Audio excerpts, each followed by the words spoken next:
안녕하십니까, 민철기입니다.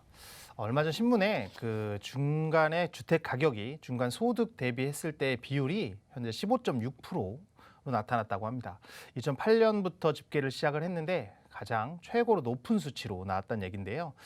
이 얘기는 2017년에 제일 높았을 때가 11.4배, 였는데 지금 현재 15.6배까지 올라온 상황이라서 지금 주택 가격이 소득이 따라가지 못할 정도로 상당히 급등하고 있는 상황이다, 이렇게 보시면 좋을 것 같아요. 오늘은 계속 빌라 가격도 그렇고 아파트도 그렇고 서울의 중심 지역들, 지방의 모든 지역이 가격이 오르고 있는 상황인데 과연 2020년, 2021년이 왔을 때 어떤 제도들이 바뀌는지, 그리고 제가 지금 현재 진행이 되는 것도 있고 예상하는 것도 있습니다. 예상하는 것도 있는데 어떤 제도들이 들어와서 좀 공급의 활력, 어떤 가격에 어떤 내리는 전환점이 있을 수 있는지, 그거에 대해서 오늘 간단히 살펴보도록 하겠습니다. 제가 뽑은 건 한 6가지 정도로 올해 상반기가 됐든 하반기가 됐든 뭔가 일어날 계획이 있을 거라고 예상을 해서 뽑은 건데요. 첫 번째는 말씀하신 대로 서울 도심에 공급을 확대한다는 겁니다. 지금 처음에는 계속 어록들이 문재인 대통령님께서 하신 어록들이 나오고 있는데, 처음에는 공급이 부족하지 않다. 그리고 이제 불로소득에 대해선 철저히 환수하겠다, 계속해서 말을 하다가 드디어 작년에, 그러니까 올해죠, 올해 처음으로 죄송하다, 그러나 부동산에 대해서 불로소득은 어쨌든 환수하겠다라고 얘기를 했는데, 공급이 부족하다는 것을 지금 어느 정도를 느끼고 공급을 확대해라, 공급을 증대해서 서울 도심에 공급을 확대하라고 얘기를 해서 지금 서울 도심의 공급을, 지금 현재는 3기 신도시뿐만 아니라 30만 호를 하는 것은 서울 외곽 지역이 대부분 대포가 되어 있고, 그리고 지금 공급을 한다고 해도 청약을 하고 뭐를 해도 최소한 5년에서 6년 정도는 뒤에 공급이 일어나기 때문에 당장 서울 도심의 공급을 확대하는 방안, 이런 걸 만들어라라고 했는데, 요즘에 발표 나온 게 바로 중공업 지역의 용적률을 대폭 확대를 해서, 중공업 지역이 상당히 많이 있는데 그 지역의 용적률을 많이 올려서 좀 다수의 아파트들을 확보하고 그중에 임대 아파트로 전환을 해서 어떤 주택이 부족한 사람한테 공급을 하자, 이런 정책들이 나오고 있는데,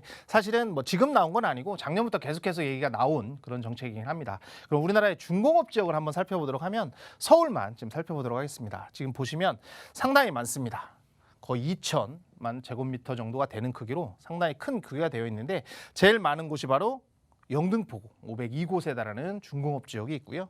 그리고 성동구, 또 도봉구에도 상당히 많이 있고, 그리고 금천구와 구로구에도 많이 있습니다. 그래서 구로구와 금천구 같은 경우에는 중공업 지역이 아시다시피 지밸리라든지 기산이라든지 아니면 구로디지털밸리 같은 그런 공단들이 많이 들어왔기 때문에 많이 바뀌어가고 있고, 영등포도 여의도하고 연계를 해서 상당히 많이 발전되어 가고 있습니다. 그래서 이 지역들은 중공업 지역이 400% 정도의 용적률을 700%까지 상승을 해서 상당히 많은 호수를 공급하는 방법을 지금 현재 개발을 중이고, 이 중공업 지역들은 상당히 많이 바뀔 것이다, 이렇게 예상을 하고 있는데, 이 지역 인근을 조금 더 살펴보시고, 이 중공업지 개발이 되면 이 인근 지역들도 상당히 많이 개발이 되기 때문에 그 지역을 한번 살펴보실 필요가 있다라고 해서 이 주제로 한번 준비를 해봤고요. 그리고 용적률이라는 것을 사실 잘 모르시는 분들이 있어서 간단하게 이 표를 한번 보도록 하겠습니다. 우리나라의 모든 지역은 용도 지역으로 나눕니다. 어느 섬이든 어디든 간에 용도 지역이 없는 곳은 없다, 이렇게 이해를 하시면 되고요. 용도 지역은 바로 4개의 용도로 나눕니다. 크게 도시지역이라는 곳과 관리지역, 농림지역, 자연환경 보전 지역에서 앞자를 따서 도간농자라고 많이 실무에서는 그렇게 불리는데, 도시지역, 관리지역, 농림지역, 자연환경 보전지역 4가지 용도로 나누고요. 그 4가지가 바로 중분류인 9개로 나눕니다. 여러분들이 많이 거주하시는 아파트들, 그리고 그런 것들은 다 주거지역에 해당된다 보시면 되고, 그래서 도시지역에는 주거지역, 상업지역, 그리고 공업지역, 녹지지역, 이렇게 4가지로 나눠 있고요. 서울 같은 경우에는 다 도시지역이다, 이렇게 보시면 좋을 것 같아요. 그리고 관리지역도 3가지로 있습니다. 보전, 생산, 계획이 있는데, 보전과 생산은 조금 보존을 하자, 더 이상 개발하지 말자라는 취지로 계획이 된 도시고, 이 계획관리지역 같은 경우에는 너무 이렇게 도시지역에 팽창되는 걸 확보하기 위해서 이제 도시적으로 가능성이 있는 지역을 만드는 지역이라고 이해를 하시면 좋고요.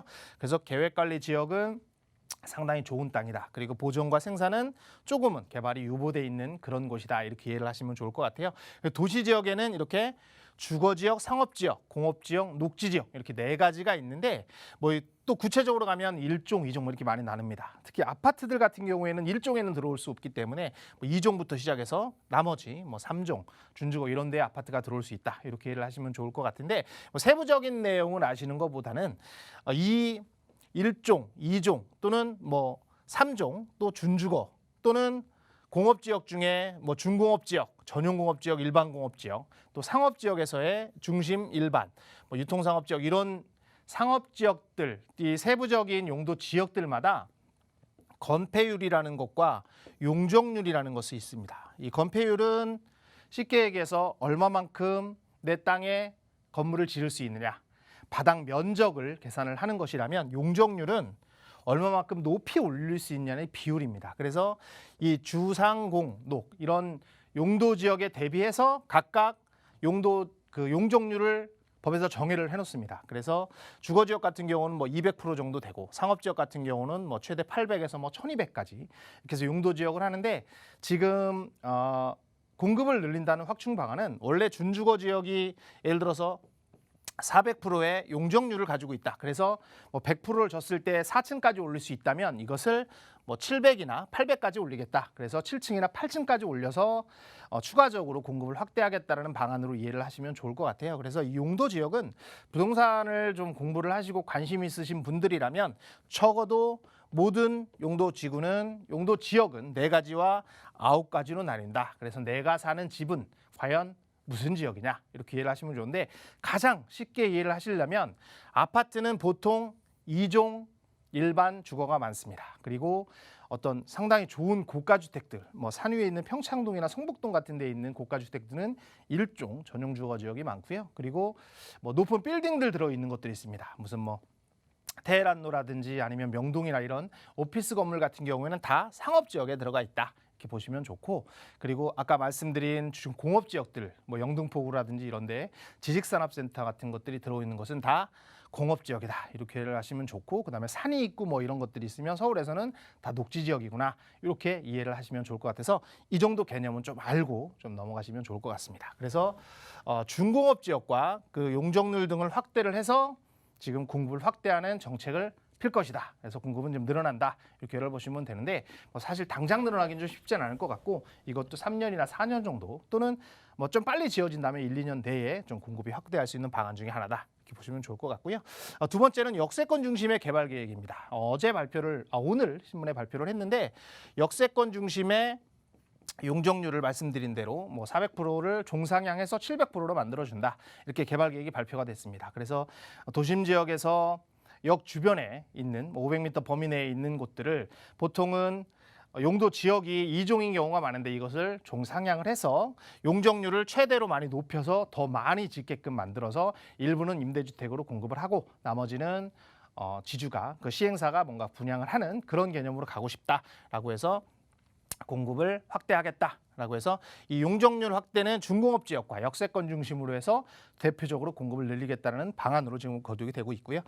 세 번째는 사실 개인적인 바람이라기보다는 지금 현재 이렇게 되면 좋겠다라는 좀 희망을 좀 적은 것인데요. 지금 현재는 다주택자에 대해서 2주택 이상은 10%, 그다음에 3주택자 다주택 이상은 20%의 중과세를 지금 현재는 하는데 이것이 올 6월 1일부로는 이것이 다 10%씩 가산이 됩니다. 그래서 2주택자 이상은 20%, 3주택자는 30%로 가산이 돼서 중과가 상당히 많이 되고 보유세도 재산세 기준일이 6월 1일이기 때문에 보유세, 종부세도 상당히 지금 최대 6%까지 올라가는 상황이다. 그래서 그 전에 집을 팔아야 된다라고 얘기를 하는데 사실 뭐 상담을 좀 하다 보면 현재 이 양도세 때문에 사실 번 거보다 세금으로 너무 많이 나가는 거 있어서 뭐 증여를 한다거나 아니면 보유세를 내더라도 지금 전세난이 많이 심화되어 있는 상태라서 전세금에 조금 더 얹어서 세금을 내는 상황이 많이 벌어지고 있습니다. 그러다 보니까 공급을 늘리는 방법에는 물론 새로 지어서 공급을 늘리는 방법도 있지만 기존에 갖고 있던 다주택자들이 매물로 나왔을 때 공급이 많이 확대가 되는 것이기 때문에 6월 전에는 어느 정도는 한시적이지만 양도세 완화가 좀 필요하지 않을까 해서 좀 약간 희망 섞인 것을 공급 확보로 좀 만들어 놨고요.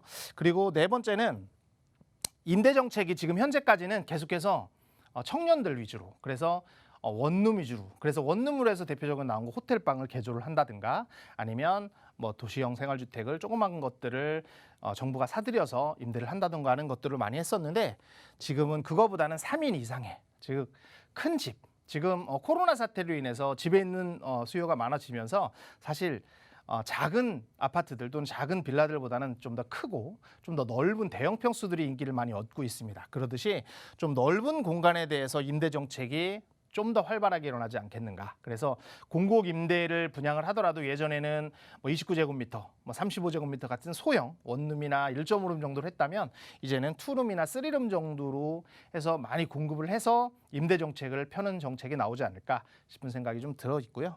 다섯 번째는 재건축과 재개발. 이제 서울시장이 사실은 가장 큰 광역시인 서울과 그리고 부산에 이제 보궐선거가 있습니다. 4월에 있기 때문에 공약들을 많이 내세우고 있는데, 재건축 재개발에 대해서 활성화가 좀 일어날 수 있다라고 보여지고, 이거를 뒷받침하는 근거로는 지금 13년 만에 빌라 가격이 가장 최고치를 기록하고 있습니다. 이 13년이라는 기간은 13년으로 돌아가면 한참 뉴타운이 지정이 돼서 뉴타운의 어떤 땅에 대한 가치들이 많이 올라갔기 때문에 빌라 가격이 상승한 것처럼, 지금 서울시장뿐만 아니라 공급 부족 사태를 해결하기 위해서는 재건축과 재개발, 특히 뉴타운으로 지정됐던 곳이 활성화가 돼야 된다. 그래서 그렇다면 이제는 올해 시장은 아파트보다는 빌라 쪽의 시장이 훨씬 더 강하지 않을까. 물론 예전부터 빌라는 안 오른다는 얘기가 많았고, 아파트의 대체제로서의 역할만을 했다면 이제는 아파트로 변모될 가능성, 그리고 공급 부족에 대한 방법으로 인해서 빌라가 계속해서 가격이 급등을 하고 있는 상황이기 때문에,